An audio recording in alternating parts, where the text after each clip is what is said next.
All right, good morning, everybody, or good evening, depending on when you're watching this. There I am. Let me get me off of this screen. Um, Today, we're going to do another optimization example. This is kind of a popular one, determining the point or points on the graph of this parabola that's nearest to the point 0, comma negative 1. So this is an optimization problem. So the first thing you have to do is figure out why that is. And nearest to the point would mean minimum distance. So that's why it's an optimization problem. So as usual with optimization problems, we can sketch a graph to see what's going on, and I would highly recommend that. I'm not going to do it though. We'll look at that later. The primary equation, as always, has to deal with the quantity that we're trying to minimize. So we're trying to minimize distance, and the distance between a point and or 2 points, I guess, is the distance formula, which is basically, not basically, which is the Pythagorean theorem base. Um,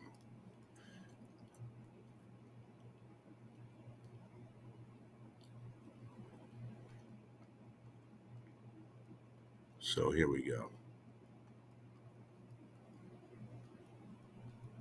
It's the Pythagorean theorem solved out. D squared equals a squared plus b squared. So the point we're dealing with is 0, comma negative 1. That's not going to change. So the distance formula can be written if x is 0, this is going to be x squared. So that's going to work out nicely. Uh, y is negative 1, so this is going to be y plus 1 squared. There's your distance formula. Now, we're not concerned with the actual distance. We're just concerned with when the distance is minimal. A square root of a number is at its minimum when its radicand, which is the number inside the root, is minimum. In other words, we know that the square root of 7 is definitely less than the square root of 13, but it's greater than the square root of 3, say. So when we're looking for a minimum value of a square root, it always just depends on what's in the square root, the radicand. So for that purpose, we don't need to find out where this whole radical is minimal. All we have to figure out is when the radicand is minimal. And the only reason why I'm going to do that is it's going to make the problem easier. You do not need to realize this, and you can deal with the distance formula as written, but it's going to be much easier to deal without the radical. So again, we know that the distance is going to be a minimum, which is what we're looking for, when what's inside the square root is a minimum. There's no question about that. So because we're not really concerned about the actual distance, we're just looking for minimum, this should do.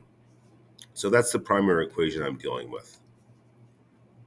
It does have two independent variables, x and y, so we need a secondary equation that relates them, and that's obvious. It's given. Y is related to x, and that y equals x squared minus 2. So we're going to plug that formula into the primary equation to get a new primary equation. So you can just go ahead and plug the y in for this, x squared minus 2. But I think looking at it, it makes more sense, and it's probably going to be easier. So think before you leap here. I think it would be easier to think of this secondary equation as x equals y plus 2. I'm sorry, x squared equals y plus 2, because we already have that x squared up there. So I'm substituting the y plus 2 in for that x squared.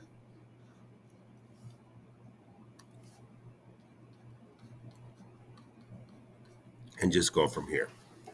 So basically, we're done.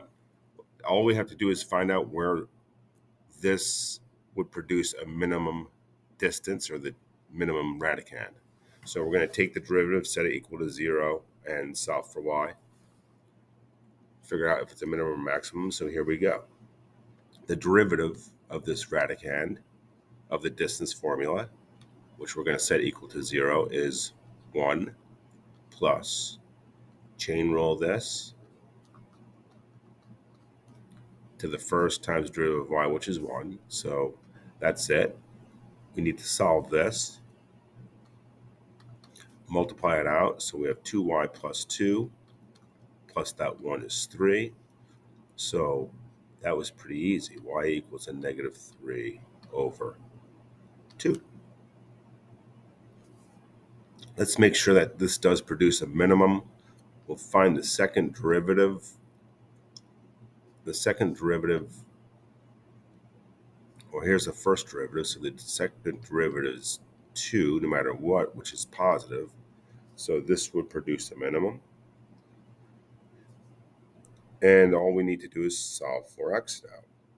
So the secondary equation was y equals x squared minus 2.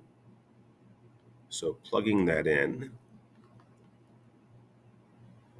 y equals x squared minus 2. I'm going to add 2 to both sides, which is 4 halves. And then I'm going to square root both sides. Don't forget your plus or minus. So there are actually 2 points. There's positive 1 over root 2, comma negative 3 over 2, and negative 1 over root 2, comma negative 3 over 2. So that's part 1 of the video. I'm going to stop this here because I want to discuss that further of why there are 2 points, first of all, and if these 2 points make sense. So I'm going to stop here so it's not too long, and then the next video I'm going to post will be investigating if this makes sense or not.